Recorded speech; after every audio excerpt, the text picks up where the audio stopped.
All right, welcome everyone to the Doylestown Township Pension Advisory Committee for May 10th, 2021. I see we got one guest, sort of a guest, Aaron. Aaron, you want to introduce yourself? Let me introduce Aaron Walser. Okay. He is our Special Projects Coordinator. Started with us at the end of December. Aaron has a master's from Villanova, an undergrad from Drexel University. He is a former police detective with the Washington, D.C. Police Department and former military intelligence, Army intelligence, and came with very highly recommended and has been doing an excellent job in the position. Comes with a lot of leadership experience and overall exposure to a lot of aspects of local government. So That's awesome. Well, thanks for joining us, Aaron. Yeah, good afternoon, everyone. yeah, and he'll work on the RFP aspect. That's why I asked him to join in. Yeah, that's great. Okay, all right, so moving right along to approval of prior meeting minutes. Hopefully everyone's had a chance to look at them. Do we have any changes, edits? Make a motion to approve. I'll second that. Any comments? All right, all in favor, raise your hand. All right, opposed? Okay, minutes are approved. All right, old business. Two quick things on here I just want to cover. One is I want to get Nancy and Jen in particular feedback from the presentation last week and how the other, as well, including how the other supervisors reaction to it. So Nancy, you want to start? Sure. I think your efforts to make it very educational and on point were excellent. You know, showing where we are now, the movement that the supervisors have made, why it's important to continue in that mode, and the deficit of 5 million. And I think the funding piece, if there were any questions about that, you made it clear in terms of the way the markets worked the last 2 years versus looking back, that, you know, where we should be looking. It was really helpful. I felt you covered all the points really well. And I know I heard Barb say that was really helpful, because I think we know there's a problem, but I think the way you broke it down with the charts and also the detail around it, and and also to show the trajectory of where we can be to help us is great. I think once we sort of, I think, are you still getting information in terms of what our retirement numbers look like moving forward? Is the actuary going to provide those for you? I know there was. Ken, do you have any update on that? No, I don't. Jim Kennedy did respond with an email. I did forward it off to Stephanie, and I believe she copied you on that, concerning what it would take as far as the study would be concerned. Mm-hmm. Yeah, actually that went to the whole committee. It went to the whole committee? Okay. Yeah, you actually, yeah, it was from Ed Denton and everything, and we sent that, at least, oh no, maybe that's Ed's. I'm sorry, I'm getting too many emails here. But where's the email from? But I know you sent it to him, and Kennedy had questions, right? Yeah, there was a question on what length of a forward looking. I think we told them 30 years. Is that what we told them? Well, I asked you that, Ed, and you had indicated 30 years. So right. I had forwarded that off to Jim, and he had talked to the actuary, and they came up with a figure of what to do, how much to do the study was for, and there would be a lot of assumptions. From what I understand, that when everybody is migrated into retirement, that the obligation for the township in the DB non-uniform plan would be the amortization and the administration expenses. That's what would be requirement for, I guess, the MMO when everybody has retired and is collecting from the plan. And from what I understand, the amortization is made up of, let's see, I have a schedule here. The 2019, the 1119 amortization for the non-uniform dates back to 2003. And they have in their source of base, plan amendments, investment losses, assumption changes, and things like that. So that's where they come up with the amortization piece as far as that is concerned. And that, right now, they're amortizing for the non-uniform plan out 8 years, whereas they can do 15 on the uniform. So when the 1121 report is completed, the Act 205 report, they're going to come up with another different assumption is concerned, and a different amortization piece as far as that is concerned. And also, I talked to Jim, and he said that they're coming out with new mortality rate schedules as of 1121. So that's going to all impact the amortization moving forward, and it'll also impact our 22 MMO based Right. on the 7 1/4 discount rate. But I mean, certainly it's going to be based on a lot of different assumptions, and some of which will be updated. But I mean, will they be able to provide us at least, with the appropriate caveats? Just all right. Well, based upon these 10 assumptions, whatever they are, what does it look like? So, so at least people can start getting their heads around it.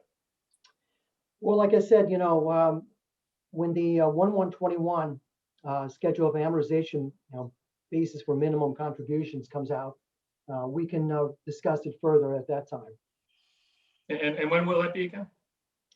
Well, I'm expecting, let's see, this is May 10th. I should be getting that report from him, probably in another 30 days.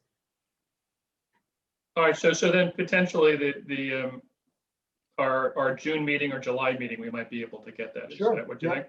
Yep. Okay. All right. That's great. I mean, I think I'm grateful that we're really being able to look at this with a really wide lens. And Jen, I'll hand it over to you. Thanks. Yeah, I'm gonna just echo what Nancy said. I thought you did a really good job during presenting to the board.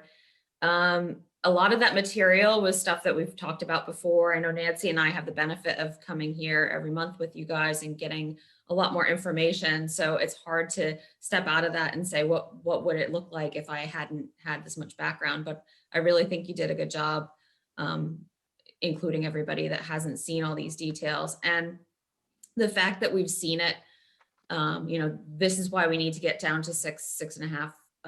This is why we need to do it in this time frame. I think that really reinforces,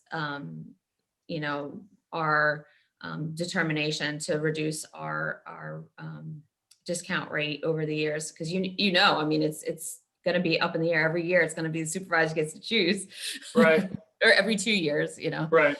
So yeah, no, I thought you did a really good job with that. And I have to say, I was looking over some other pension plans, some other financial statements from other municipalities and government organizations, and we are way ahead of a lot of places. So I just really thank you guys all for all your hard work, because I don't think they know what's coming. Oh no, I think a lot of people don't. I think we're certainly better than a lot, but I think as we all agree, we're not where we need to be. And one of the ones that I think looks really good, I took some quick looks around, and Buckingham has a discount rate of 5.25%. Is that right? I didn't see that. And one of their plans is 90% funded. The other plan is 100% funded. But Wow. they're on the state, Ken knows this, he looked that up. They don't have their own DB plan like we do. I think Ken, am I right? They're on one of the state plans, and Well, so they don't get to choose or something? well, no, Buckingham has their own DB plan. It's the DC plan that's being managed by PFM. The Buckingham plan is with the state. They're with PMRS, the Pennsylvania Municipal Retirement Systems, just like Solebury Township. Solebury Township has been with PMRS for a very long time, dating back to '99, since I worked there for about 5-6 years. But yeah, those two plants are with PMRS, and from what I understand, that PMRS is not shy about passing their actuarial losses onto the municipalities that are with them. And you know, if they have a bad previous 2 years as far as investment returns are concerned, they'll contact the municipality and say, this is your discount rate that you have to you know, go under as far as your MMOs are concerned. So it sounds like they're into tough love. Mhm.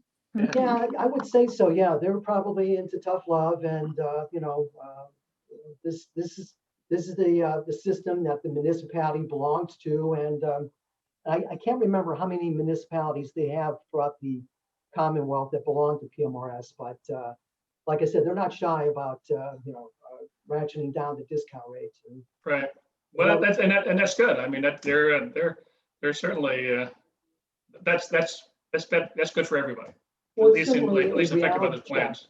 Yeah, it's certainly a reality check when you take a look at some of the discount rates that are in the you know, the Bucks County area as far as us versus them, and Right. but yeah, they're with PMRS. Yep, that's good. Any other thoughts on the last week's minute? All right. Well, then one other thing is I think a question came up recently about whether we want to continue having Zoom meetings. So, Stephanie, are other committees meeting live yet, or what's the story with that? Some are starting to. I mean, obviously the board kind of does a hybrid, you know, but everybody's talking about coming back in. I know the EAC tomorrow night is going to be in.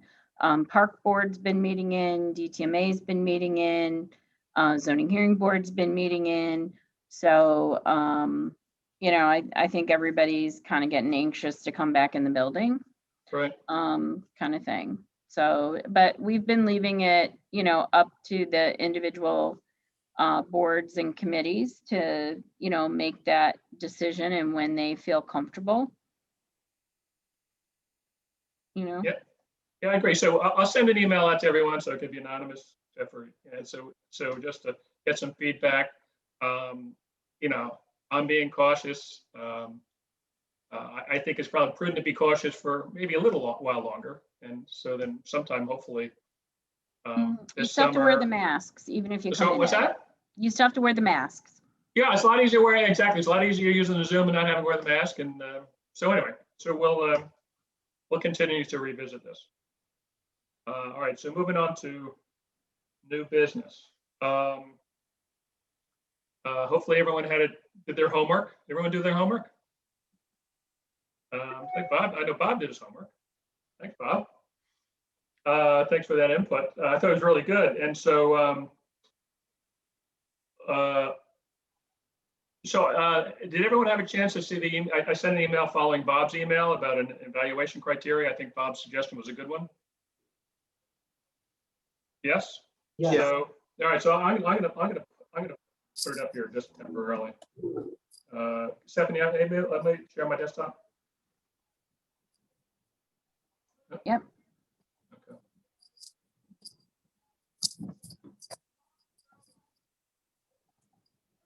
All right, so first of all, we'll go around the room, but I'll give my opinion, and everyone else can give their opinion or their thoughts.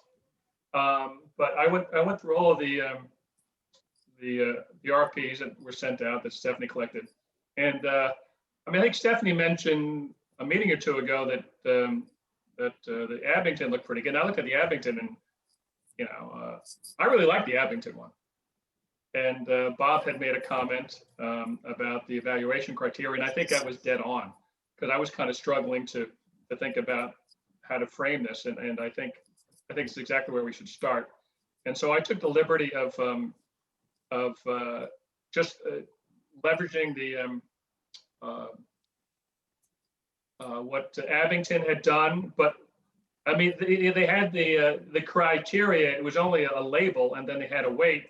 You know, the challenge with the label is it didn't really give a definition of the label, and I like definitions so everyone's on the same page. So I added some definitions And I pulled a lot of that information from other parts of the RFP. So for example, all right, so Amy, it's right in front of you. You've probably seen it. So, and I took a stab at some weights based on what I thought. Again, people's, we'll have a discussion about what we collectively think. So I put in I put it in what I thought was rank, to me was rank order. So certainly the first thing is we want this person to know what he's talking about, he or she talking about. So certainly extensive experience in multi-asset management. I put in 20 years experience in managing pension plans, just as a thought. I mean, certainly we don't want somebody who's been doing it for just 2-3 years. Weight 15%. Experience dealing with public pension plans. In the Abington one, it said PA pension plans, but I kind of made it broader just in case there and then I put in, as you can see, at least 10 or more, they should have a decent amount of clients, 10 years experience dealing with that. In the Abington one, they had a screening criteria of 100 million in assets, which when you get right down to it, it's not a lot. So maybe we revisit that one. And then it also had in there 2 or more PA municipal police pension plans, Act 600 compliant. That sounds good. I honestly don't know what that means.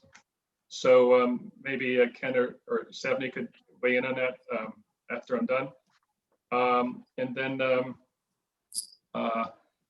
demonstrated track record of performance, and they put in there, versus benchmarks, et cetera. Quality and breadth of services provided, performance, performance, we want to be able to produce performance reports, asset allocation reports, dedicated resources to PA pensions. That was in the Abington one. And then the last bullet, their ability to provide a clearly functional services platform. I guess that's a website or something like that. I'm not sure precisely what is meant there, but I put that in there based upon what happened. Yeah, go ahead. Before you go through all these, I just wanted to just make a comment about the way that we used to do the evaluation, because it was more of a rubric where you talked about, all right, this is the first one's 15%. Right. We would call it points, and then you could get from 1 to 15 based on this other criterion. We certainly don't want to go there. I think that's too complicated. But I think we need to talk about how we would do this. So let's say the person has 20 years experience. Do they get 15 points? And if I have 28 years, I get 15 points. It's probably a bad example. But do you get all the points, or do you get a range of points? I agree. We make would the specification. Yeah, I agree. We need a scoring matrix to allocate each of the weightings. I agree, Bob. I agree. Okay. 100%. I sort of simplified it even a little more. Experience, like track record, and then that service and fees as one. Like I almost feel, reputation, almost like it could be 3 buckets, and then it sort of meets some of Bob's points or percentages, because I don't understand why 1 and 2 are both 15%. This is just my opinion, and that's not the right decision, is why they wouldn't having experience in a very specific, with multiple pension, especially with PA municipalities and government. I would assume that's a specialty. And would that be a priority over someone who just manages pensions? Right? Like, I don't know. I'm just raising the question. No, it's just a good question. Go ahead, Bob. Oh, no, I think it's a good question. We currently have somebody who's out of state. I'm not sure how many PA pension plans they do. And is that There's several. critical? And what's the number we want? Is 5 okay, or is it 25, Yeah. So I was kind of like Nancy, where I kind of narrowed it down to, we want to see what their performance is. So for me, that was more important than 15.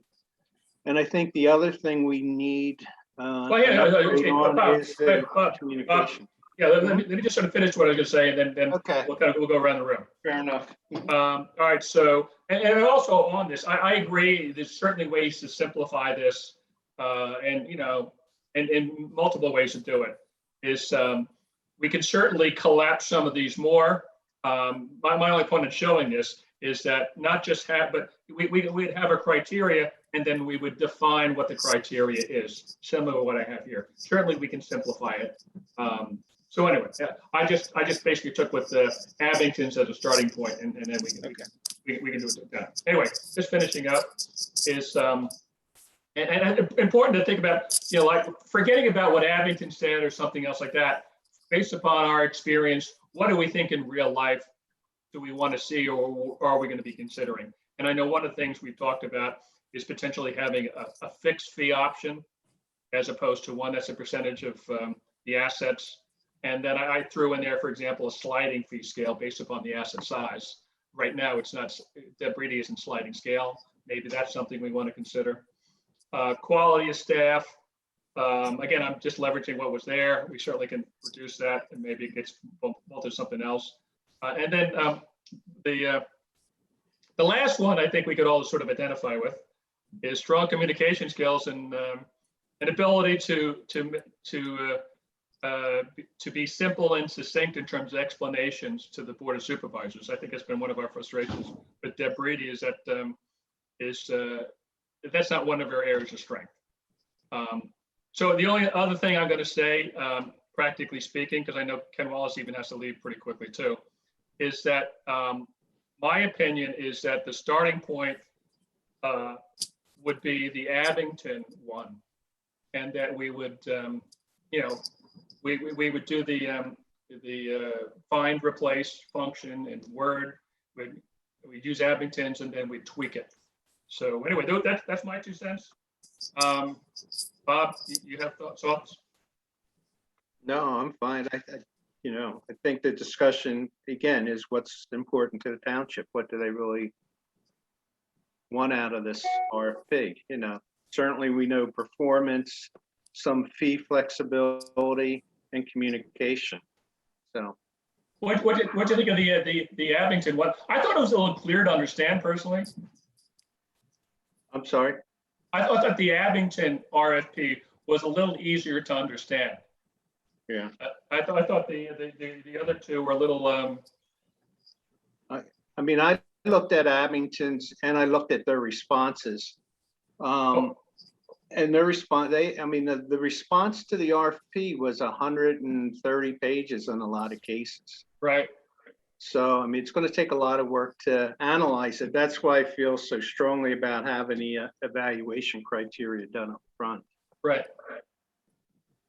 And if you But recall, I the like the Abingtons solicitor- also. Yeah, if you recall, the solicitor recommended we look at and pull from Abington, Newtown, and Middletown. Right. And that's what Aaron did. Yeah, let me just jump in. Yeah, Thank you, and Stephanie. I sent his draft out. Obviously the Yeah. rubric is in my mind kind of separate, Yeah. kind of gets added in and attached, but you need your basis to start with. And that's where, obviously we're going to probably be spending some time and you're going to want feedback. I know I got an email from Colleen thanking me, thought it was good and thanks. And so Aaron, go ahead and why don't you just kind of share the approach you took and everything. So my approach was I did look at all 3 different RFPs. Abington is by far the most organized RFP. However, in my opinion, it focuses heavily on experience and size of the organization, almost solely to the exclusion of other factors. And across all 3 RFPs, I thought all 3 were missing something I think that we should incorporate into our RFP going forward. One of the differences between all 3 is how they look at their cost structure. Almost all look at either a fixed fee or soft money as a rate that's kind of proportional either to fund size or returns. None of them look at that cost in terms of its effect on the fund, however, which I think is a better metric to use, because it doesn't really matter what your fees are. It matters how your fees affect your returns in the long run. And I thought that was something that might be worth asking, as opposed to doing the more simplistic look at, what are a flat fee or a proportional fee. The other thing that was interesting across all three RFPs is all three RFPs failed to define a fiduciary. They asked that the bidders, affirm that they will act as a fiduciary, but none of them asked for the bidder to actually define what it means to them. And I thought that was another idea that was probably something that was important to get forward and get ahead of, because it means different things to different organizations. Even professionally, there's 4 different, ways you can be accredited as a fiduciary.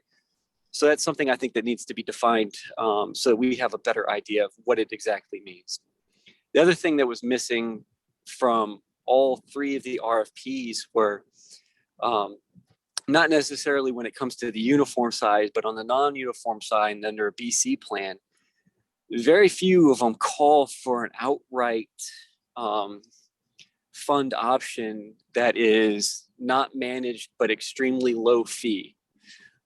This would be something similar to what Vanguard does on their private funds, and was not something that was included on most of the BC plans for non-uniform. The one thing I did like about Abington was they did actually draw out the Act 600 certifications within the fund.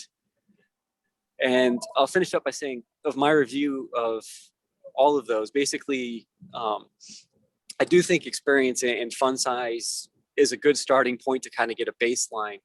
One of the reasons Abington's responses were so long is they asked, a lot of times they asked for the companies to represent their experience through basically brags, through resumes and other pieces of information about their staff. And that becomes quite long and tedious to, read through, especially when in an RFP, you're never going to receive a negative glowing response for their own bid.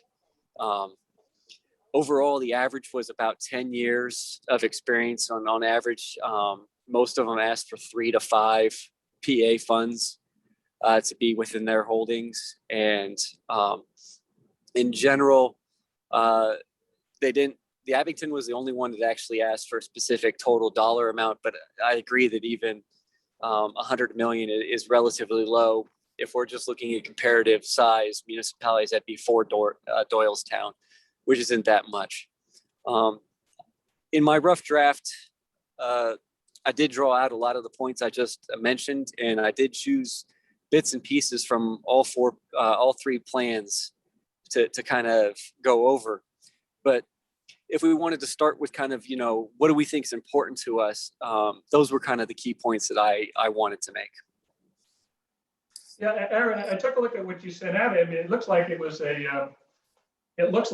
like 95% based on Middletowns. And that looked like it was a model. Is that wrong? No, that's not wrong. I did predominantly choose from Middletown because it was in between Newtown and Abington's. And I liked that they were less heavy on basically the self-brag of experience, but they still had the same experience, except, instead of 20 years like Abington did, they did 10 years. Yeah, well, I mean, certainly. And so to me, that there's the components that we want in the RFP. And I think we're all, my guess is we're all pretty much aligned with that.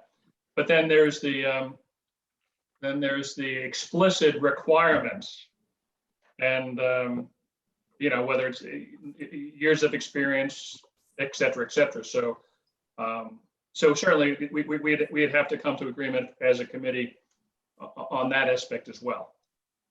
So, but structurally, I personally like the Abington's structure better, and as a starting point.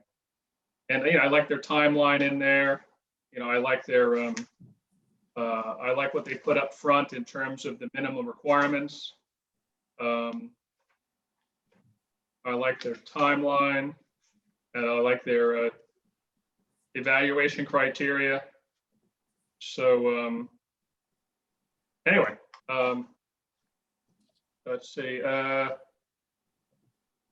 Jen, did you have a chance to take a look through it? The RFPs? I looked at the Abington and the Middletown RFPs, and I mean, Abington just seems, you know, it seems to encapsulate a lot more.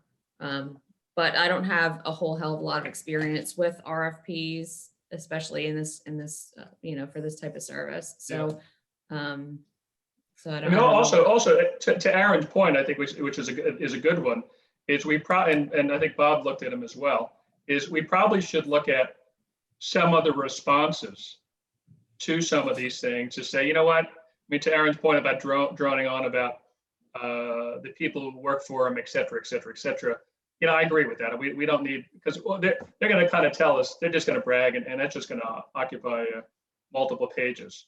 To me, what I think is more important is them providing us with references that we can check, and their amount of experience, and stuff like that. Sinclair, do you have any thoughts?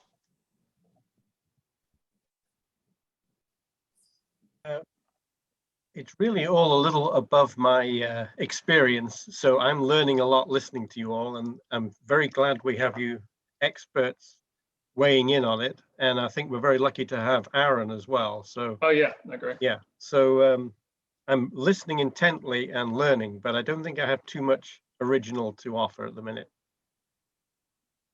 Okay, good. Thank you, Sinclair. Nancy, you made some comments along the way, so your thoughts? I'm a little bit with Sinclair. I don't have the experience. I just want to make sure, you know, Aaron pointed out some very specifics, some real specifics, which I like. And I don't want to get too caught up on the reputation and numbers, but, you know, in terms of how many accounts they have. But I think performing, I mean, I even just like, in my mind, I'm looking at it at a really wide lens, because that's more of a strategy person of, you know, what are those top 3 things we have to have, and then whittle it down. And if it's performance is number 1 and PA experience, then we can fit the other things in, you know. That's just me though. You know, that's the way I see it. Cause like I said, I don't have that experience. I'm not a finance person, but I'm looking at it more from a wide lens in terms of, you know, how to cast that net. I'll ask you guys a question. Who do you think is actually going to submit for the RFP?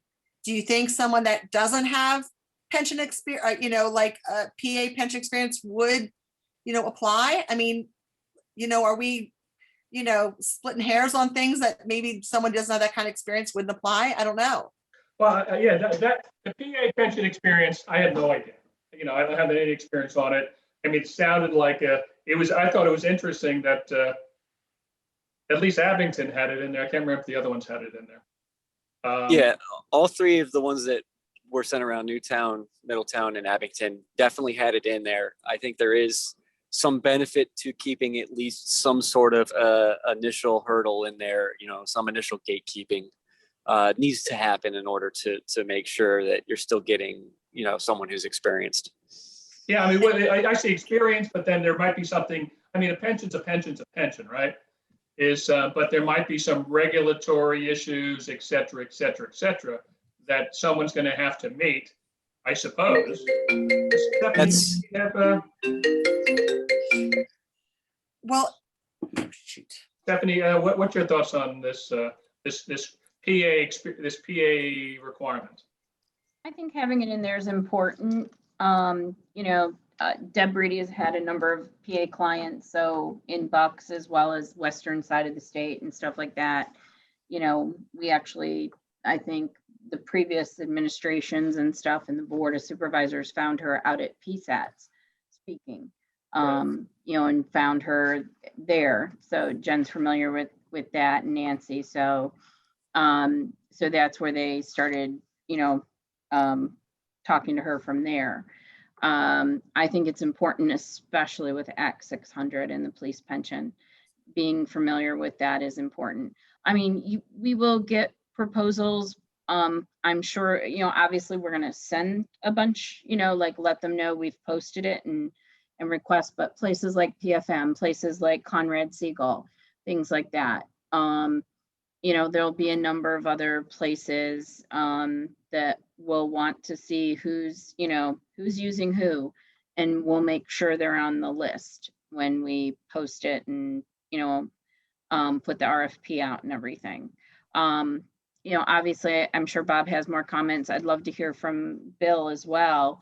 And then I know we're missing Tom, who I think would have some really good insight as well. I know he's very concerned about this document being in the public space and everything like that. So, but I think, I'm excited. I think we're on the right track. Getting started. We're not going to eat this elephant in one bite. We're going to, I'm sure just like you did with the IPS, we're going to spend a few sessions talking it through and tweaking and things like that. But that's where my head's at this point. Yeah, I agree with you. Certainly, we're it would be short-sighted for us to go forward with this without Tom, who's the most experienced of all of us weighing into this. So Yep. I agree with that. So one thought I had as I was looking through this, and one thing I noticed, Aaron, specifically to the I noticed it in the Abington one.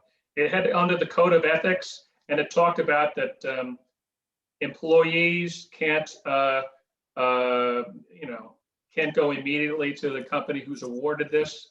I think what has to be added in there is any member of the pension advisory committee should be explicitly listed in there too. I think it's highly unlikely it'll happen, but we probably need to add that in. Ed, I'm surprised you got that point. It was one of the ones I didn't mention, is actually included in my rough draft. I included that as well as the pension committee, and I upped it to 2 years instead of a 1 year revolving. Yeah, that's good. I like that. Thank you. Yeah, I do. Just one thing I pointed out, and these are like little tweaks that we'll work on. I mean, obviously as a date in there, that was just a toss it in kind of thing. It's not a set in stone, obviously, just not to worry anybody. And then also changing pension committee to pension advisory committee. We'll make sure that's made throughout. Yep. Little things like that. Right. But yeah, no, I don't know of anyone here, but you never know. I mean, I know most of us aren't, but I know that Tom's previous experience and Colleen's experience, certainly, if anyone were going to go to a company, they would have that opportunity. That's not my. Oh yeah, no, we but I think identifying it. We want that rule in there. No doubt about it. Yeah. I know Bill's running out the door to get a job at one of these investment houses. That was my biggest concern, in all honesty. Yeah, no, not happening, right, Bill?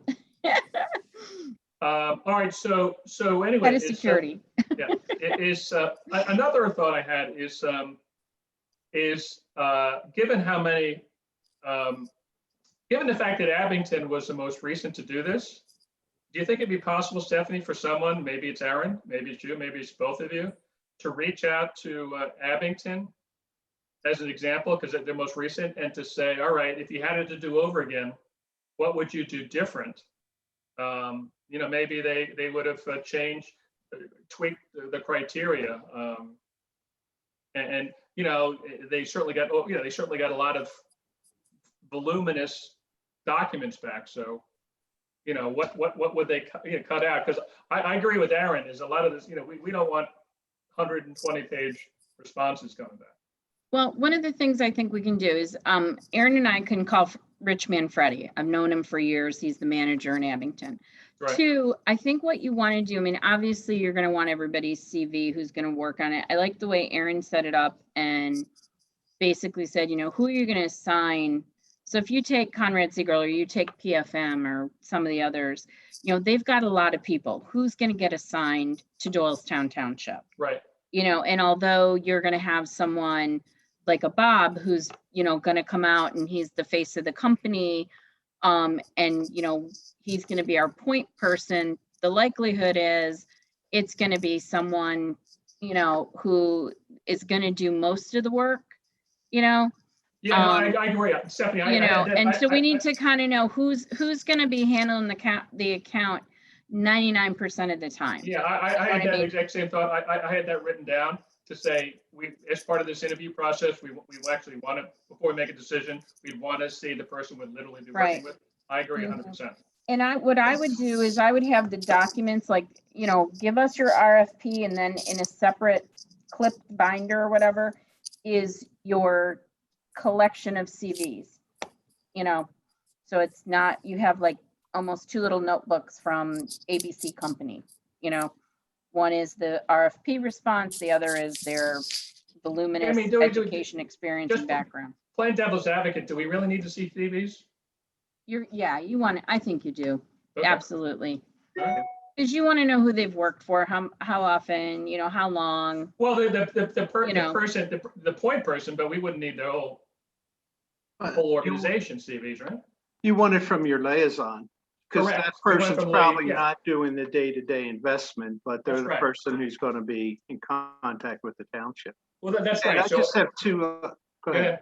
ahead. Two other, I guess, questions for Aaron. And I look more at your outline than the details, so you have to forgive me. I didn't read it all. But I'm looking, one of the things I'd like to see in there is a copy of their sample reports. I know when we did the requested information, I didn't see that in there. It might be in there and I missed it. If it is, I apologize. But I'd like to see what they give as their standard reports, and also what they have done to educate their customers, the supervisors or the township commissioners, whoever, do they have interaction with them? What's their presentation to those people look like? Yeah, Bob, I think that's a good point, and definitely something that can be added. I believe the way most of them have it written, including Abington, it's just, a quarterly requirement, and it doesn't go into, providing a sample that we can see beforehand and what they'll do to make sure it's understandable. Thank you. I mean, we've spent, Bob and Colleen and Joe spent a lot of time developing our current report. And I mean, obviously, whoever we work with, we're going to have to kind of take their report and have them kind of share and say, this is, how much does it match ours? Right, Bob? I mean, we're going to need to. Well, I think we show them our report and say, do you have stuff that looks like this, right? But do you give it to it? Do you share it? And Bob has more experience in this. Bob, do you share it in this process, or ask them to share theirs? Well, I actually would do both. Probably say, show us what your standard is, but it needs to cover these areas that are important to us, and you can redact the numbers, and just kind of show them what the categories are.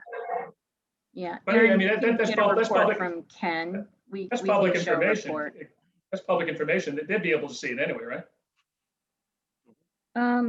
Yeah. Well, yeah, but anyway, either way, I'm just I don't necessarily know you want to do that. That gives people a little too much advantage. That's fine. That's fine. So yeah, so it's certainly redacted, but yeah, I think it's got to be both ways. It's got, because a picture's worth 1,000 words in terms of describing what we're looking for. And as much as we tried to describe to Deb Breedy what we wanted, it took forever to get her there. Mm-hmm. Also, just looking at page 15, Aaron, is we've already developed a investment policy statement. Yeah, that was just adopted. So right, yeah. So just we'll share our investment. We'll share that. Right. Yeah, So that would need to be tweaked to address that.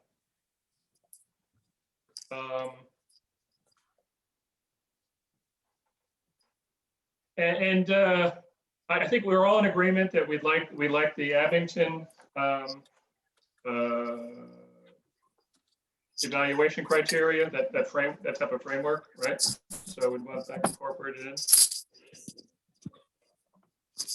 right? I'm not hung up. I think I'd like to see evaluation criteria.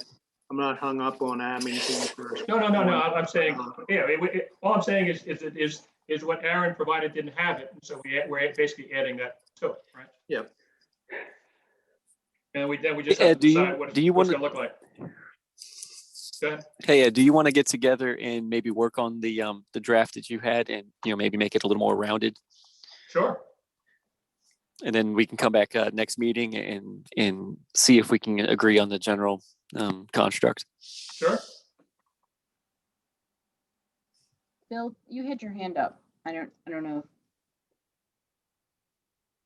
No, I don't think there was anything I necessarily want to comment about. I just want to echo some thoughts from before, is that this is quite an informative process today. And I think it's definitely moving in a good direction, and see where things go from here. So, Bob, could you, actually, could everyone get back to me and Aaron about feedback on the evaluation criteria? Sure. Your thoughts on that? Yep. Absolutely.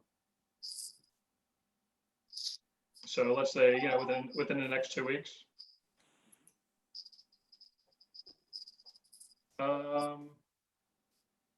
And I think that's it.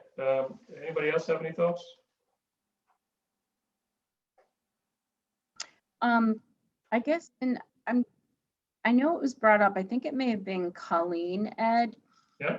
She said something about, and Ken's not on, so, and this is kind of the other part of the investment advisor or whatever, is like, do they also do the back office stuff and the payment of the pensioners and the reporting, that kind of stuff.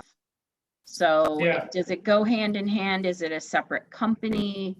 That's a we've always really kind of good had question. we've always had it tied together. Aaron, did you pick up on anything that anybody referenced that, I'll call it the back office side of it? Most of the RFPs, I believe actually all of them that, we were given from the solicitor did incorporate that into the RFP. They either wanted it to be in-house or to name the exact process. It didn't really prescribe which version of it to do, but they did make mention of it. Okay. Yeah, so that's certainly something that Ken Wallace could Mhm. make sure that we appropriately address.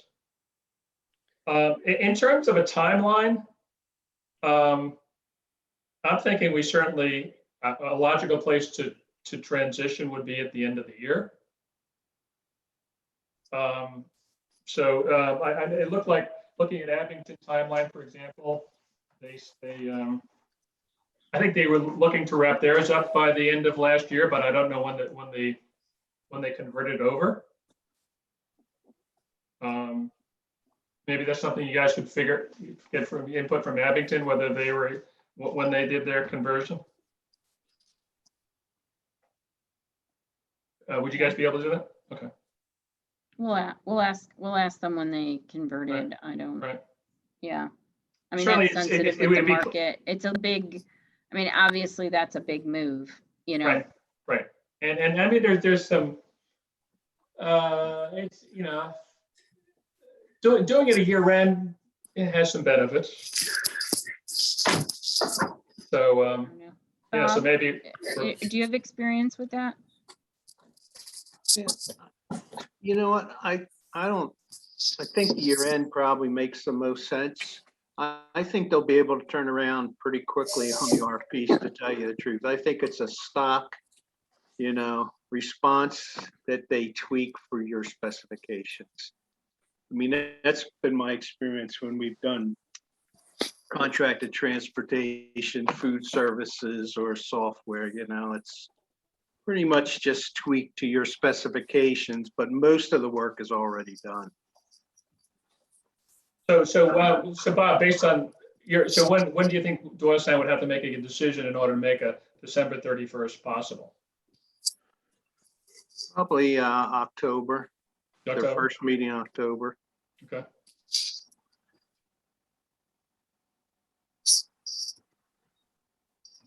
Okay, that's, anybody else? Any other thoughts? Yeah, if we shoot for October board meeting, that would be the third Tuesday in October.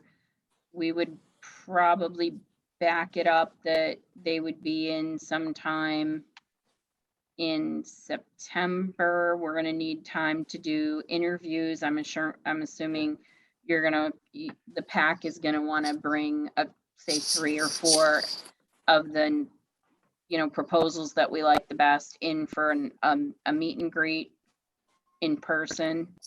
And then, so I'm just trying to back everything up time-wise. I'm thinking it's out on this, we have it out and ready sometime in like late August. What's that? Stephanie, August. I really think you want to get the proposals in August, because it's gonna take you, I mean, if you get 6 or 7 proposals and they're 100 and some pages each, it's gonna take you some time to go through that. True. Internally to weed it out, and then, the actual interviews. So we need to have it on the street like in July then. I would think so. Okay. I'm just trying, that's all I was trying to do, Ed, was get a, Yeah, yep. And I've learned over the years with our events, you work backwards, Oh, you always do that. That's with anything.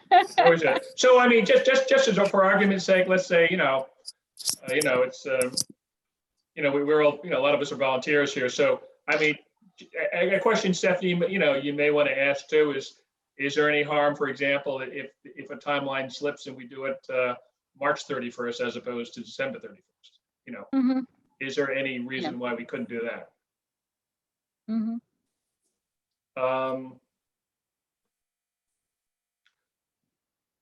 I just had one other thing is, I think it wouldn't be a bad thing to survey surrounding townships to find out who they use and if they're happy with it. So certainly if we, I don't know if we contact 10 or 12 ones, maybe including Abington, et cetera, which is going through this. Well, I mean, certainly we would want to do the 3 we have here. We'll just ask the consortium. We have a consortium of municipalities in Bucks County. Perfect.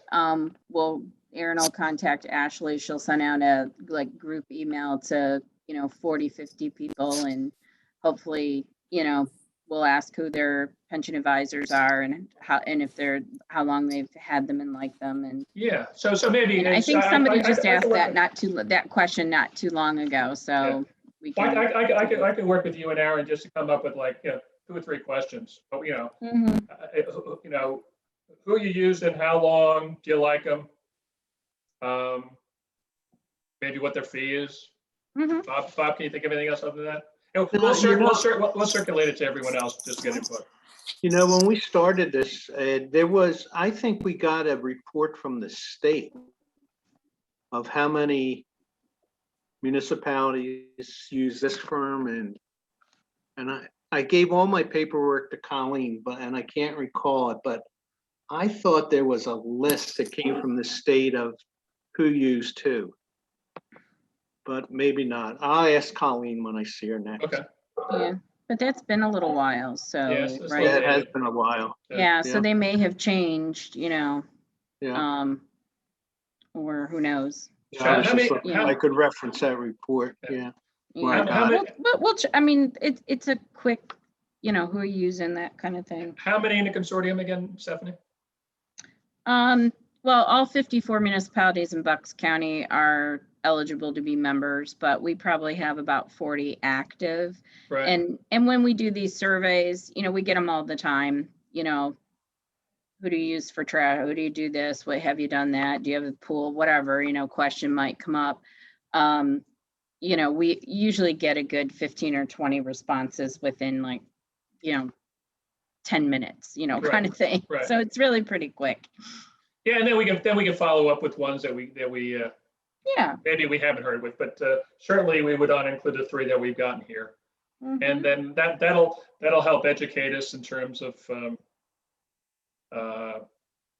who's good, who's good out there. And maybe who's not good. Anything else? All right, I think we're done. Great. All right, so so next month, so over the next couple of weeks or the next 4 weeks, we'll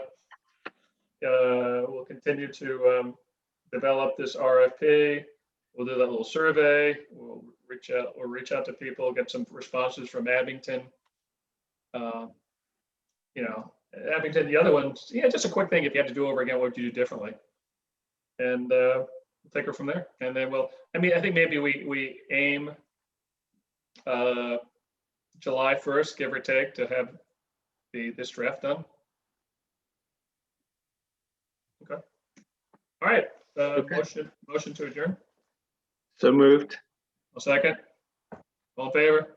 Aye. All right. See you guys. Bye, everyone. Bye now. Thank you. Night.